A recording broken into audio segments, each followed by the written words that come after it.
Hello नमस्कार दोस्तों। मैं अमित गोस्वामी आप सभी का हमारे यूट्यूब चैनल पर स्वागत करता हूँ। बात करेंगे जीके और करंट अफेयर जो आपके सभी रेलवे एग्ज़ाम के लिए महत्वपूर्ण हैं।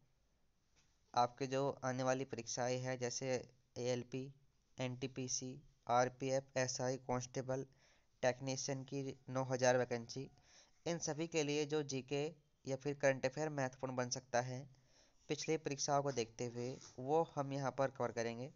तो चलिए देखते हैं।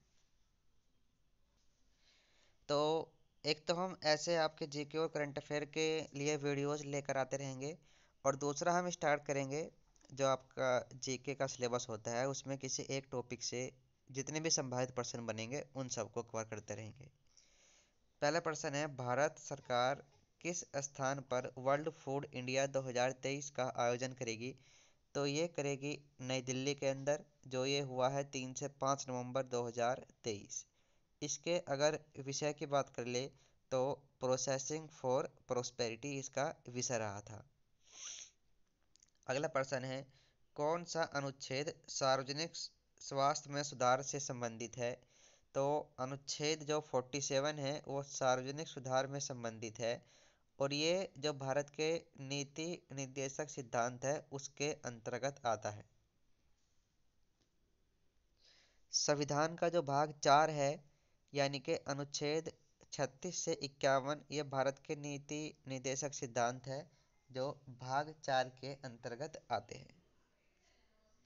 साइट्रिक अम्ल का प्राकृतिक स्रोत क्या है? तो संतरा जो है वो साइट्रिक अम्ल, या आप कह सकते हो सिट्रस जो होता है अम्ल, उसका प्राकृतिक स्रोत है। खट्टे फल जो होते हैं उनमें साइट्रिक अम्ल पाया जाता है, और विटामिन सी ये इसके अंतर्गत आते हैं।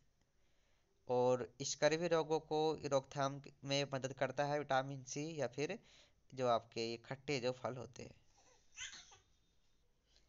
कुछ और अम्लों के बारे में आपका एग्जाम में पूछा जाता है, जैसे आपका टार्ट्रिक अम्ल, ये अंगूर और इमली में पाया जाता है। लैक्टिक अम्ल ये दही में पाया जाता है। ऑक्जेलिक अम्ल ये टमाटर के अंदर पाया जाता है। एसिटिक अम्ल ये सिरका के अंदर पाया जाता है। अगला प्रश्न है, विद्युत धारा का एसआई मात्रक क्या होता है? तो एम्पियर होता है विद्युत धारा का एसआई मात्रक। यमुना नदी की लंबाई कितने किलोमीटर है ये आपको बतानी है। तो 1376 किलोमीटर है यमुना नदी की लंबाई, और ये पूर्णतः भारत के अंदर ही प्रभावित होती है। और अगर हम बात करें कौन कौन से राज्य से ये निकलती है, 3 राज्यों से ये प्रभावित होती है, उत्तराखंड, उत्तर प्रदेश और हरियाणा के अंदर। इस पर जो महत्वपूर्ण बांध है, एक तो है लखवार व्यासी बांध जो उत्तराखंड के अंदर है। ताजेवाला बैराज बांध ये हरियाणा के अंदर है। इसकी जो सहायक नदियां है वो है चंबल, सिंध, बेतवा और कैन, यमुना नदी की सहायक नदी है। बीसीजी वैक्सीन किस बीमारी की रोकथाम के लिए दी जाती है? तो टीबी का आपने नाम सुना होगा, जिसका पूर्ण रूप है तपेदिक, या फिर टीबी की फुल फॉर्म की अगर बात करें माइकोबैक्टीरियम ट्यूबरक्यूलोसिस इसकी फुल फॉर्म है। तो बीसीजी का टीका इसके लिए दिया जाता है। बीसीजी की फुल फॉर्म की बात करें, बेसिली कैलमेंट गुएरिन, ये बीसीजी की फुल फॉर्म है। प्रभावित किसको करता है ये? तो फेफड़ों को प्रभावित करता है टीबी यानी कि तपेदिक। अगर हम अन्य की बात करें तो छोटी माता है, इसके रोग के लिए दी जाती है वेरिसेला वैक्सीन। और जो आपका तपेदिक के लिए बीसीजी हो गई। हेपेटाइटिस बी के लिए हेपेटाइटिस बी वैक्सीन। दूध से दही के रूपांतरण में किस विटामिन की मात्रा बढ़ जाती है? तो विटामिन बी 12 की मात्रा बढ़ जाती है जब दूध से दही का निर्माण होता है लैक्टिक एसिड बैक्टीरिया के द्वारा। यानी कि दूध से दही का निर्माण लैक्टिक एसिड बैक्टीरिया जो होता है उसके द्वारा दूध से दही यहाँ पर बन जाता है, और उसमें जो मात्रा बढ़ जाती है विटामिन बी 12 की मात्रा उसमें बढ़ जाती है।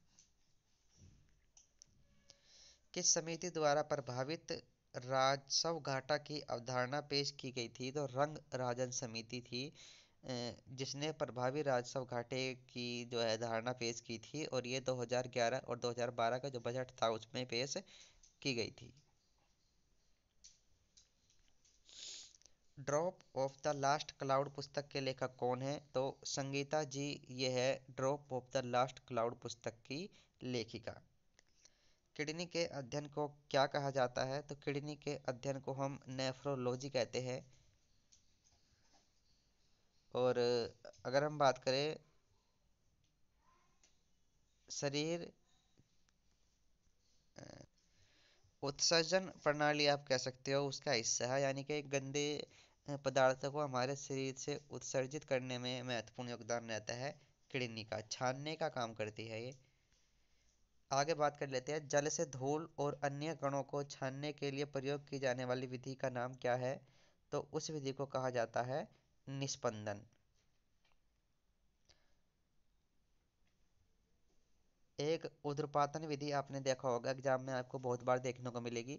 जब कोई ठोस बिना द्रव में बदले सीधा गैस में बदल जाता है तो वो उर्ध्वपातज पदार्थ कहलाता है, और ऐसी प्रक्रिया उर्ध्वपातन प्रक्रिया कहलाती है। किस विटामिन में सल्फर पदार्थ होते हैं और उसे विटामिन एच भी कहा जाता है? तो कुछ ऐसे प्रश्न भी आपको देखने को मिलेंगे, जैसे विटामिन एच कभी आपसे पूछ लिया जाए, बहुत ही कम होगा जिसको पता होगा विटामिन एच किसको कहा जाता है। तो विटामिन बी 7, विटामिन बी 7 को विटामिन एच भी कहा जाता है। विटामिन की अगर हम बात करें, एक तो पानी में घुलनशील और अघुलनशील विटामिन कई बार पूछा जाता है। तो बी और सी ये पानी में घुलनशील विटामिन है। इसके अलावा विटामिन ए, डी, ई और के ये जो विटामिन हैं ये पानी में अघुलनशील है। विटामिन जो शब्द है इसकी खोज फंक के द्वारा की गई थी। मानव के लिए ध्वनि तरंगों की सुनने की सीमा कितनी है? तो 20,000 से 20,000 हर्ट्ज तक जो ध्वनि है उसको मानव सुन सकता है। कौन सा राज्य पोषण जागरूकता सूचकांक 2023 में पहले स्थान पर रहा? तो पोषण जागरूकता सूचकांक में पंजाब पहले स्थान पर रहा है, और ये प्रोटीन का अधिकार अभियान के अंतर्गत पोषण जागरूकता सूचकांक जारी किया गया था। सजीवों का कौन सा अंग पराबैंगनी किरणों को अवशोषित करता है? तो डीएनए और प्रोटीन ये सजीवों के अंग होते हैं जो पराबैंगनी किरणों को अवशोषित करने में मदद करते हैं।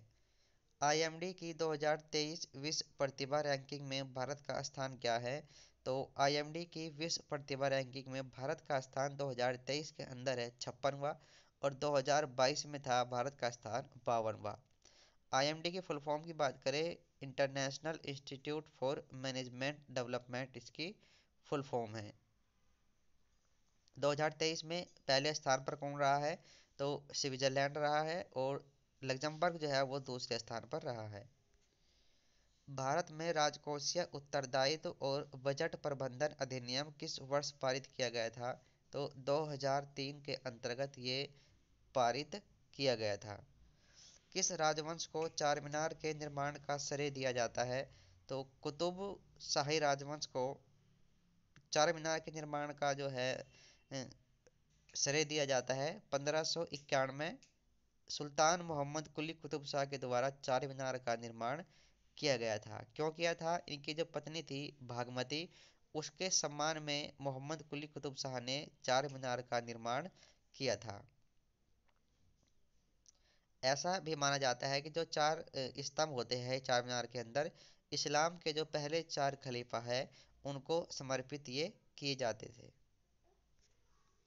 पांच जगत वर्गीकरण किसके द्वारा दिया गया था? तो R.H. विटकर के द्वारा पांच जगत वर्गीकरण जो है वो दिया गया है। सीबीडीटी के अध्यक्ष के रूप में किस व्यक्ति का कार्यकाल 1 साल के लिए बढ़ाया गया है? वो है नितिन गुप्ता। किस शहर को दुनिया के सबसे रहने योग्य शहर का दर्जा दिया गया है? तो वियना ऑस्ट्रिया की राजधानी है। एशियाई खेल 2023 में भारत ने किसे हराकर स्वर्ण पदक जीता? तो भारत ने फाइनल में हराया था श्रीलंका को। ये महिला क्रिकेट टीम की बात यहाँ पर की जा रही है। आधुनिक आवर्त सारणी में किस समूह में सभी गैसें हैं? 18वां जो समूह है वर्ग है, सभी गैसें हैं, और उनको आवर्त गैस या फिर नोबल गैस भी कहा जाता है। शास्त्रीय नृत्य शैली की शुरुआत 15वीं शताब्दी में की गई थी, किनके द्वारा? महापुरुष शंकर देव के द्वारा। युग्मक का निर्माण किस प्रक्रिया द्वारा किया जाता है? अर्धसूत्री विभाजन। किस फुटबॉल खिलाड़ी ने 2023 में बैलन डी'ओर पुरस्कार जीता है? तो ये जीता है लियोनेल मेसी के द्वारा 8वीं बार, और जो ये रिकॉर्ड है। पक्षियों के अध्ययन को क्या कहा जाता है? ऑर्निथोलॉजी। 2011 की जनगणना के अनुसार किस राज्य में जनसंख्या घनत्व सबसे कम है? अरुणाचल प्रदेश। कोशिका के किस घटक में कोशिका का आनुवंशिक पदार्थ डीएनए होता है? केंद्रक में होता है। कॉर्क में कोशिकाएं 1665 ईस्वी में किसके द्वारा देखी गई थी? तो रॉबर्ट हुक के द्वारा देखी गई थी। तो यहाँ पर ये 30% हमने कवर किए। ऐसे ही छोटे छोटे वीडियो के माध्यम से आपको जीके और करंट अफेयर पहुँचाया जाएगा। कुछ अगर आप चाहते हो किसी भी टॉपिक पर वीडियो या कोई भी जानकारी, आप कमेंट बॉक्स में कमेंट कर सकते हो। इस वीडियो में इतना ही। Thank you.